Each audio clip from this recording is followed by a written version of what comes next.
Hey there, in this video I want to show you how I have started to make hair cards, hair for characters, digital humans, digital characters inside of Gravity Sketch. So I'm going to take you through my process of doing that. I'm going to have a link down in the description below where you can download my hair card images, textures that I'm using inside of this Gravity Sketch file. And maybe, let's see, maybe I can actually share my base Gravity Sketch model file. If you're actually using Gravity Sketch on your Oculus Quest or Oculus Rift or Oculus Quest 2, whatever it is that you're using, you can bring that into your landing pad and work directly inside that. I'm gonna already have the hair cards loaded in there. So if you're using Gravity Sketch, go down to the link below and download it. If you're not using it, there'll be some hair cards PNG files in there. So have fun with that. Let's get into the video. Here we are in Gravity Sketch. You can see I've got a bunch of layers set up in this base file, and I've got a 3D character already loaded, and on the x-axis there's a symmetry plane going through there. So whatever you do, whatever you add to this character is going to be symmetrical across the other side. So here I'm just adding in my PNG files, and if you notice, the way these are actually oriented are a little bit different than how you would normally set up hair cards. You would actually have the top of the hair or the root at the top of the image, and it would go down like the hair is hanging down. You actually need to rotate these 180 degrees because of the way you apply them to the hair. So when you've got them, when you're drawing with them, the first click that you make inside Gravity Sketch is going to be the bottom of that image, and it's going to pull and start to load the rest of the image and ending up with the top of the image. You'll see what I'm talking about when I get into this a little bit more. So I've turned on the drawing tool and I'm selecting one of the materials to begin with to start sketching on top of her head here. So we'll click and just start pulling out that hair right on top. The first layer you're going to do kind of tight to the head, depending on your hairstyle, what you're planning on doing. I think this method works a little bit better with longer hair than shorter hair, although if you're willing to place a bunch of hair cards manually to create that short hair look, then you can probably achieve that. Depends on how manual you want your process to be. There's other ways in Blender where you can do shorter hair pretty easily. There's the hair tool that you can use in Blender where you actually use particle hair and then convert that to hair cards or ribbons, that kind of thing. And I have a video on that you can watch, but I thought this was a really fun way to do these because you can actually draw them out right on top of the person's head and create pretty decent hair cards. So if you notice, once you draw them out, then you can start to tweak these little nodes here and get it to the exact position that you want it to be.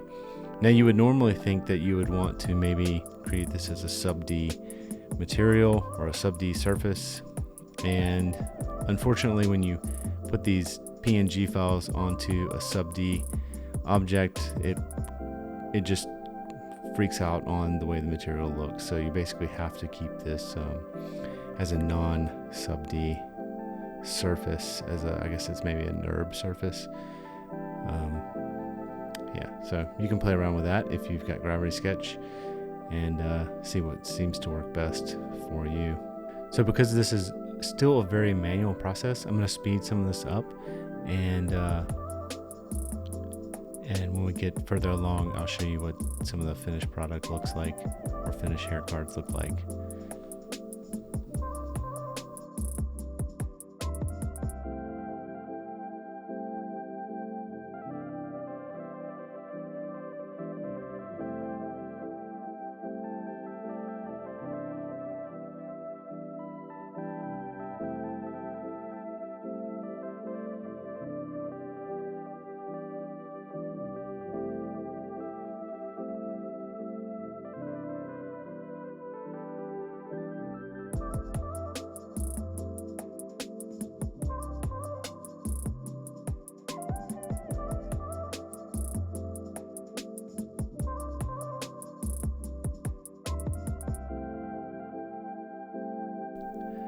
And one of the coolest features about Gravity Sketch and doing the hair this way is that you can also turn off symmetry and start to create really fine strokes and have some of the hair just kind of like really wispy, floating out there, and add as much little detail to the hair as you want. And you can see I've got a lot of little hair cards kind of hanging off, like it's come out of the ponytail, that kind of thing. So it's really kind of cool to play around with all those different things and just see what works best for your particular hairstyle that you're trying to recreate.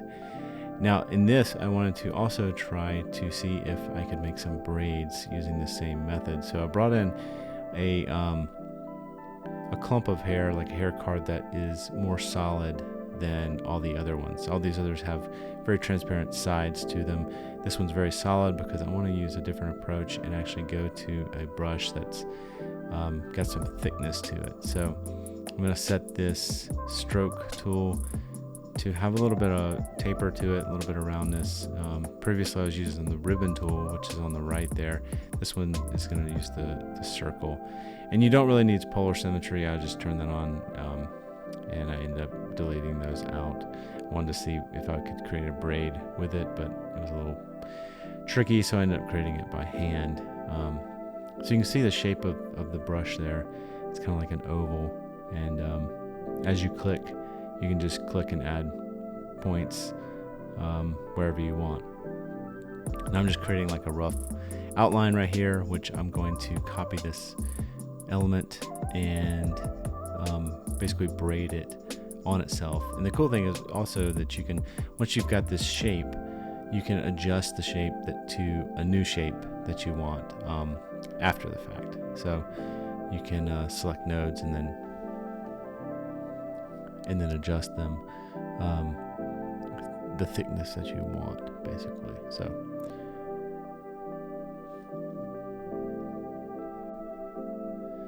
you can copy this strand, basically rotate it on itself, and then adjust these and weave them kind of into each other. Now what would be cool is if you could then combine these to one mesh. I know you can group them, but I don't think you can combine them into one mesh and then edit them all at the same time. So after you do something like this with a braid, you do have to go back in and again edit each strand as it lays on top of the head.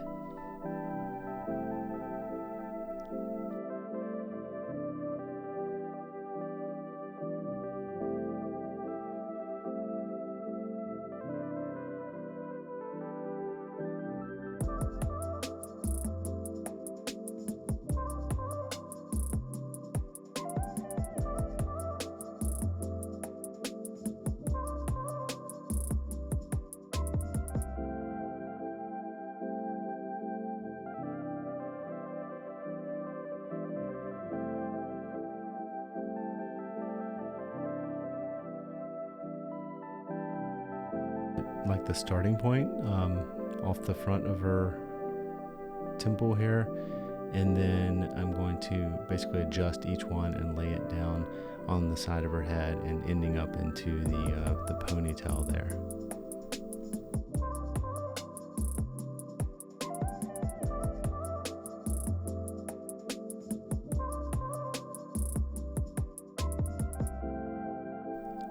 If you have a shape that's not quite working out, you can actually activate the direction of the mesh so that these little arrows, the nodes, will allow you to twist it so that your the shape of that hair grouping is laying upon the head the way you want it to. If you've got like an odd shape, if it's not a perfect circle, you can actually rotate those nodes so that they align with the head the way that you want. I'm going into that edit mode.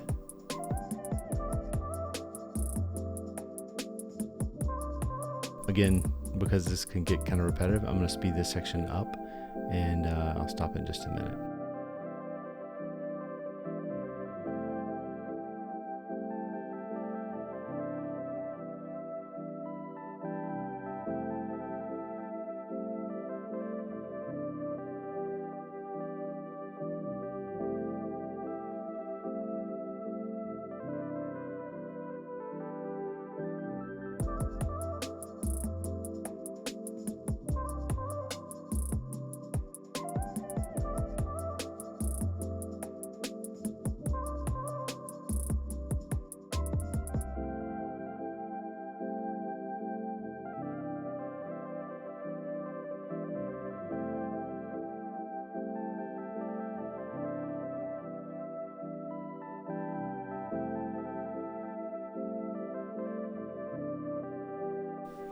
once you have the hair the way you want it, obviously you've been saving all along, but go ahead and save one last time, and then we're going to export this. But before we export this, I just am going to turn the base mesh down, so that human figure, turn that down to nothing.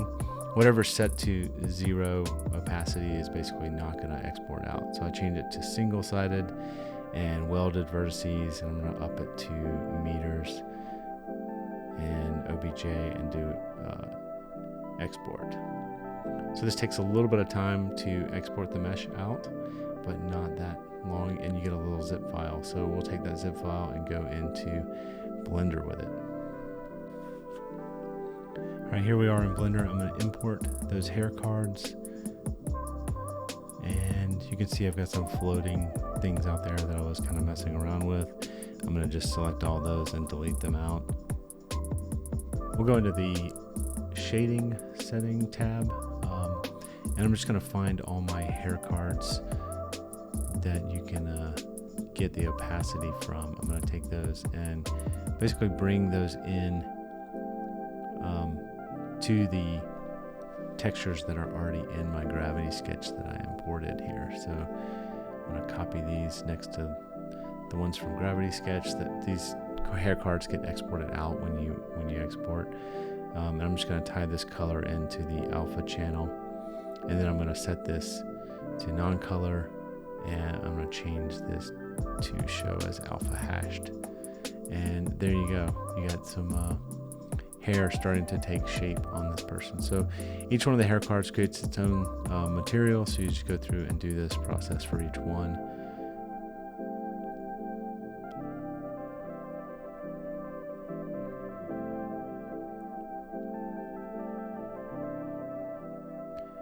And you'll see it all starting to take shape on top of your character here.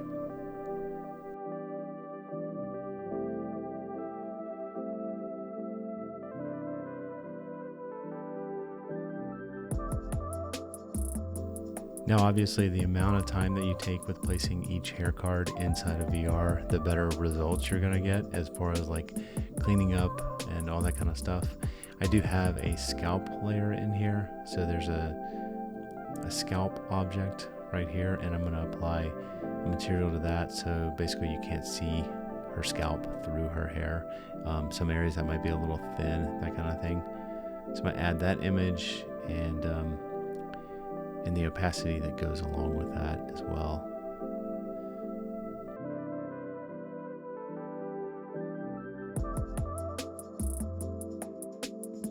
And here we are with our character hair created all inside of VR, and some of the materials cleaned up inside of Blender here. And now you can take this hair and export it as an FBX to be added inside Character Creator, used inside iClone, any of that kind of stuff you want.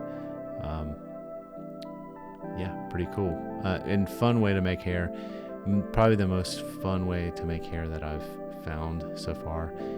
Hair's really tricky to brush and comb the way you want, but in VR you seem to be able to just kind of adjust things on the fly and spin around it and see it really well. It's like you're drawing on someone's head, which is really kind of fun. So thanks for watching. I hope you found this video interesting and useful. And if you like videos like this, please consider subscribing down below and hanging out to watch a lot more videos. Let me know if there's something that you want to learn about, something didn't quite make sense, and I'd be more than happy to help you through your VR hair making journey. So thanks for watching. See you in the next video.